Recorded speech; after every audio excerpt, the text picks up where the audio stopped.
Oh, well, hello, hello, hello. Welcome back. Cue that wind effect. Yes, sir. I need it. I need it. Bring it in. Bring it in. Bring it in, family. Listen, guys. Coming in for a quick little pre-week. I guess we call this like a huddle up, a pre-week discussion, pep rally, if you will. But guys, we got what I personally believe is going to be a crazy next couple of weeks, especially these next 2 weeks coming. Not just specific for our AMC stock, but for the market in general. We've got this whole thing, and I'm starting to believe now, and I'm understanding what they mean when they say like the Fed loves to have fear in the market because they are there's so much stuff they could do to calm down the markets, but why would they want to do that? They're trying to flush out as many retail and as many small money as they can, try to get ready to scoop up all these plays on a fickle of a dime. Obviously, we're talking about the debt ceiling, but like I said, we have some correlations. I also got some interesting stuff that's occurring with our AMC stock that's happened over the weekend, and like I said, getting prepared for this weekend. So let's get down into it, people. Let's get it. Things investors ought to be thinking about right now. Stocks ended up for the week despite a Friday pause on debt ceiling negotiations. Is a deal still possible this weekend? How might the market react? Foot Locker is in the earnings hurt locker. Shoplifting is partly to blame. Plus, Walmart is the winner after a week of retail earnings reports. A lot of theft going on to say the economy's doing all right. Step down while Goldman CEO stops by Barron's offices. What we learned. On the Barron's Roundtable, my colleagues Ben Levison, Carlton English, and Jack Howe. So, Ben, I think all of us would rather see the government solve problems than exacerbate them. But despite all the scary headlines about the debt ceiling, the market doesn't seem too worried. No, I mean, I think you could go as far as saying it's actually optimistic. Which I'm not sure if we took a vote of everybody here in the studio, I'm not sure anybody would feel that way. But the market went up 1.5% this week. And even when the Republicans called guys, the market is up based off of tech stocks alone. This thing where he's coming in and saying optimism, there is no optimism in the market. Now, I know for a fact they are not about to let this debt ceiling be a reason that we default, guys. That would be so disastrous. If that occurred, y'all, I'm telling you right now, I'm going to the gun store. I got to pick up 15 ARs and 7,000 rounds because that would be. We don't even want that. I hear some people, yeah, let it cut. Okay, listen, that all sound like fun and games, but y'all really don't want to be in the World War Z. You don't want to be in what America looks like doing something like that. So what I know is they're going to raise just like they did the previous 68 times. But right now, they're just giving so much panic in the market because they want people to be on edge. That's how the Fed keeps control over the markets. They just keep that fear bolstering. Off the talks on Friday, the S&P dropped about 0.1%. That's not a market that is actually very frightened of what's going to happen. And so I think that you just have to look at this and say, hey, you know, they think a deal's going to get done at some point, even if NASDAQ and say there's no way that's happening. So if the market is basically pricing in a deal, does that mean if and when we get one, nothing much happens because that was already priced in? Yeah, it depends on how much the market actually gains between now and when the deal happens. But I think the more that the market does gain into that, I think the more that we do have to worry that it's going to be a kind of sell the news reaction. But there are sectors, I think, that could do well. One of the reasons that big tech has performed as well as it has is because it's very defensive. It doesn't have to worry about taking out debt of its own. If high price and power stocks, guys. I'm gonna say it every single time. And I was talking with one of our family members. He's basically waiting for this flash sale to happen. But I was, which obviously he's right. There's definitely gonna be a sell-off. Housing market, commercial, retail, all that is yet to feel the boom. But I'm dollar cost averaging these big companies because, like I said, at these prices, these are still. And this is the thing where we got to graduate as a retail investing hub. And the fact that you can't move like a noob. When you first came in, you're like, I want to wait. No. What you need to be doing is right now, Tesla at 160 or 170 is at. Do you think it's worth more or worth less in the next 10 years? If so, then you need to start accruing those because you don't know if this thing could sling up. You don't know if it's going to sling down. But what you can do is you can make the benefit of both of those by dollar cost average into those things. What do we say every single time? Tesla, Nvidia, Apple, Microsoft, XRP, HBAR, Bitcoin. Guys, y'all need to be putting your hands down into these high price power, the companies of the future. Skipping out and messing around with this is going to play a pivotal part in your possible downfall if you're missing these opportunities. I was out at the bar all weekend, and I'm watching so many people where it's kind of like, and obviously everybody's, 25, 26, 27, so they have, the last thing on their mind is the stock market. I'm one of the few people in there, but it's like, watching how oblivious people are of what's going on, and it's kind of like life is just hitting them. The next day they're just gonna wake up to the next struggle. When it's kind of like, hey, you could have been prepared for this and playing this game. You have to play this chess match properly. This is chess, not checkers. Things go bad. And so if we do see a deal, maybe big tech starts to perform worse, and maybe sectors like industrials, which are really dependent on the economy, could do quite well. It'll also be interesting to see what happens in the bond market. If and when the government can finally borrow to start paying those bills, there'll be a flood of issuance. Bond prices might get hurt. They might. Alrighty, Jack. They Foot are. Locker gets kicked in the head at earnings, down 23, 24%. What happened? Violent imagery, but appropriate. Deeply disappointing sales, and it lowered its guidance, and the shares lost more than 25%. Foot Locker was in rough shape before this quarter. Are y'all noticing the volatility that's happened? Like everything now is moving like what they call meme stocks. Now everything can move 20, 30, 40% off it. This is how I know we're going into a new market, but all this hush and they trying to make it seem like it's good. I say it again, still water runs deep. What I mean by that is up by the coast, you hear the whoosh, whoosh, make a whole bunch of noise, right? But that's shallow. Go out in the deep ocean. That's the most calm water, but I bet you one thing, if you slip down up in that water, oh yeah, you'll realize there's a lot of depths and there's a lot of things that's actually occurring up under the face of that, up under the surface of the water. Giant eels. Stock hasn't made squids, money in 10 years. There's too much mall great exposure. wizards. There's a lot of dependence on Nike for new products, and Nike says it wants to sell more shoes on its own. I also think there's a lot of exposure to this sneakerhead trend where you have young people who are lining up for launch day on these overpriced exclusive sneakers. It just looks bubbly and it looks due for a downturn.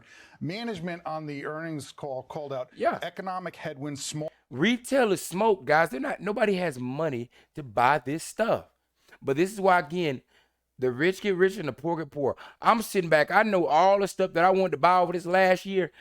After the next year that goes by, or next year, I'm going to be able to scoop all that up. For just, these companies are going to be begging. You're going to see so many discounts on clothes and shoes and things like that. I'm telling you. Tax refunds and theft, which it might sound surprising because they only put out one shoe at a time. Are there thieves out there hopping on one foot? The CEO explained it. She says it's organized retail crime focused on the clothing. She says it's increasing. The company is focused on tracking stolen goods, cracking down on online reselling, and keeping its workers safe. Separately, I received a study this past week that talked about the rise in shoplifting. It showed that 56% of retail workers say they feel unsafe at work, partially due to this rise in shoplifting. Wow, that is certainly scary. Real quick, what did we learn from the other retailers? I know some of them were hit by shoplifting as well. Foot Locker's situation seems very much about Foot Locker. Foot Locker, the people working in the store doing the shoplifting. Depot, better results from Walmart, but the stock reactions are muted, which to me says investors are getting pretty much what they expected. Alrighty. Carlton, you recently wrote a cover story about James Gorman at Morgan Stanley, and on Friday he announced maybe 12 months at most he's in that job. What do we know about Wall Street? What do we learn from this? Yeah, I'm starting to wonder if maybe James read that cover story and realized his work was done, because he has a tenure of more than a decade at Morgan Stanley, really turned around the bank after the financial crisis, and right now at least seems to be going out on a high note. He will be staying on as executive chairman for some time afterwards. There's 3 contenders for his spot. We saw the stock dip a little bit more than the bank indices that day, so a little uncertainty as an overhang on the stock, but overall Wall Street seems to be taking it in stride. A Carlton cover, it doesn't get any better than that. No, it's been really fascinating to see after the great financial crisis, Morgan really pivoted hard toward wealth management, meaning financial advisors. I look at that as a sign, and if y'all also notice how many CEOs and bank owners are stepping down. Like they know, hey, listen, let me go ahead and take while I'm up, I don't want to have what's coming up under my name. Like, rankings, this is just how I'm looking at things. Morgan Stanley advisors have been gaining a bigger and bigger share of the pie. They're doing really well. Interestingly, Goldman Sachs has been watching that. They bought an independent advisory firm. They seem to be pivoting toward the consumer, but it's been a rough road. What did you learn when you sat down with David Solomon, the Goldman CEO, this week? Yeah, so it was interesting. This was before James Gorman made his announcement. We did put a question to David Solomon about the path that Goldman Sachs is taking, and drew comparisons comparisons to Morgan Stanley. He said he admires what James Gorman has done very much. Goldman, of course, is trying to get more into that asset and wealth management business. They're about 4 or 5 years into that transformation, whereas James Gorman has had about 12% because, as we know, asset and wealth management, much more durable source of revenue than the choppy M&A market, which there was a lot of hope that there'd be a rebound this year. And just with rates being high, inflation, CEO uncertainty, we're looking at that being maybe a 2024 story. And I heard that, unfortunately, D-Sol did not scratch at all. There was no DJing while he was here. I was waiting for it. Did not happen. All righty. All right, guys. Listen, like I said, that was just like an overview, guys. What we got coming up in this next couple weeks is going to be, like I said, they're about to have. Y'all need to hold on to your pantyhose because this is about to get. I'm telling you, it's going to get crazy. They're going to have the market swinging back and forth. Fed wants people on the dime. They need the control of being able to have the markets go up and go down. They're about to ride this debt ceiling thing to the last possible second, and they better. They're gonna sign that thing and increase the debt ceiling like they've done 68 times in the past. They cannot afford that, and neither can we. But now, guys, double tapping in with our AMC play quickly, just so I get y'all on and out there, guys. Like I said, hold on to your emotions. Get ready. The time is now. This is the greatest generational wealth transfer of all time. I was walking back from the store across the street. And I was sitting there saying, it's just crazy how much you don't even need to watch TV if you're in the investment world. Wall Street is all the entertainment you need. There is so much craziness and debacle and the sky is falling and all this and that there's enough to go around for everybody. But what I'm noticing, everything reverts back to the same quote that Warren Buffett says. When others are fearful, be greedy. And when others are greedy, be fearful. I got a meme that was hysterical to me, right? Everyone who got into crypto/stock market 2021 and it's a dude putting his McDonald's hat back on. He's got the Bitcoin. He's got a hold on all that stuff tattooed. But it's a funny thing to me. Like I said, we all came in through a hot at the top of the market, coming in with learning our lessons, which we had to learn anyways. But now is a time how you're supposed to have come in or be coming in like you did when you went into 2021. Right now, when it's at the low and when everybody's scared, this is when you're supposed to go in and buy deep and heavy in these quality companies like that baby Tesla, like Big Head Elon, and you a whole door. I love joining into that militia of these Tesla fanboys because that's a retail family. Them boys do not cry. They don't care. They know the stock is in good hands with Elon Musk. You can't tell them nothing about their stock. They do not care. Elon will do a stock split. Let's do it. All the days where they have the revealing days. This is what it should be like being an investor. We obviously jumped in. We got momentum plays. We run into a crooked person, but understand you didn't make a wrong decision. We just came in at the wrong time and we're buying the wrong way. You understand? Now is the time where you need to be applying pressure. If you need more money, you need to be picking up another job and buying more and more and more and more of quality companies. Not more and more and more, just simply of AMC. Everybody by now should have enough after 2.5 years holdings enough of AMC to where you're good. You need to be building into that second half of it.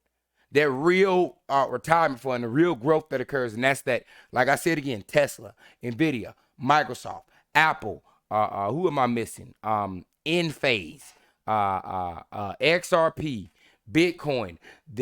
You're watching this shift occur. And to miss out on this, brother, hey, I just keep saying the same thing. I know I'm going to have my yacht with about 5 thoughts. I'm bringing it down. I started with 17. I'm bringing it down. I realized I was being too greedy, but 5 is what I'll take. Now, listen, coming back in, guys. We're having similar patterns. Nothing's changed. Obviously, you see this little divergence trying to happen here, but we're still trading between these lines. And like I say, all this is irrelevant. When it was green this day, I didn't care. It's irrelevant. June 29th is our deadline, the day that we're shooting for. All of this is foo-foo, and I'm going to show you how we know it's foo-foo. Also, make sure, guys, if you're worried about the postcard thing, you haven't gotten your postcard, because we're not going to get our postcards due to the fact that they don't have the accurate count of how many shareholders there are. There's 3.8 million that are recorded. like I stated in the last video. Also, the last video, if you need to know or how you can send in, go check out the last video. In the comments is the link to where you can send your email or your address to the courts. Or not your email. You can send by email or by physical address to the courts to put in your objection, which is what's going to be on that postcard for you to send is that information. But you're not going to get that postcard. I'm telling you, you're not going to get that postcard because there's more than 3.8 million of us. I never got to vote. Just saying, I've never gotten to vote on any of these votes. I've been home for 2.5 years. I've never gotten to vote on anything. Not even the 8th thing I got to vote on. But nonetheless, let me show you something. Woo! Days to cover 11.02. Here we are, guys, climbing like a rabid baboon. We are moving. 11.8 days to cover, but still somehow magically at 25.95%. Guys, it's at 80% short interest. This is 150% short interest. But nonetheless, I wanted to correlate that with y'all just so y'all can realize. So all this foo-foo is showing up here with fake cost of borrow rates and fake shares popping up. Here's where you're following along. Your days to cover keeps rising because they are mass producing more and more synthetics. These synthetics still cost something though. Hence why your days to cover goes up, but you're not going to see that fluctuation on the price of short interest. Why? For the simple fact that they're trading almost 70% of the 70% of the, it's probably more than 70%. This is what percentage this trading is being shorted. But there's 70% shorting going on in dark pool, which we can't even have a correlation. They can't tell us anything. ENA, of course, they can't tell you what your accurate short percentage is, all right? Of course, they can never tell you what the short interest is because mass majority of this has happened off in dark pools. But what we can see is how this number keeps flying up. 11 days to cover now, right? Interesting fact, but I just wanted to bring that all in together. Like I said, guys, hold your head on straight. It's about to get wicked these next 2 weeks. Between this whole debacle, the debt ceiling, you gotta know that the bad characters on the other side are gonna try to take advantage of this to move prices up and swing prices and all that. There's gonna be high volatility in and throughout the market. There's gonna be fear all around the market. You gotta guard yourself, guard your assets. Like I said, same with this funny picture here. We ain't doing this no more unless it's quality companies. That whole thing, after this AMC closes that, or we get kind of like our conclusion of AMC on June 29th, any momentum play, I'm about to be in that thing and out that thing like a downtown stripper. Do you hear me? I would not be holding anything. Hold on for dear life. Soon as that, y'all dip. Okay, I'm out. Only thing I'm holding on is Tesla, Nvidia. When the housing market actually gets its little levy. Oh, really? These quality companies that are actually going to make my money nonstop that I can just sit back and forget it. As far as my momentum, as far as my gambling account, no. I'm going to be in and out of plays at max a month-long hold. That would be the max that I would do. And that would have to be off of some strong retail movement and fundamentals. But that is what I personally believe occurred with AMC. Because like I said, Adam Aaron, excuse me, I don't want to say his name. You know, people, they try to play around. AA has made retail a nonstop ATM. We beat Wall Street. Now you turn around, and as soon as you beat Wall Street, you turn out to find out the person that you thought that you was fighting the battle with to get your compensation is fighting with them too. Again, owned by Antera. So like I said, that is deep entrenched in a lot of these momentum plays, and they're momentum plays because they're on the verge. Half of them in the verge of bankruptcy. Half of them got all type of, they're fresh or they're new. That's what makes the momentum. But you got to understand, you can't just go into a company like, it is a setup powerhouse. Like they have something to lose. AA has nothing to lose. The man sold 42 million shares over the last 2 years while we've been buying them all up. You understand?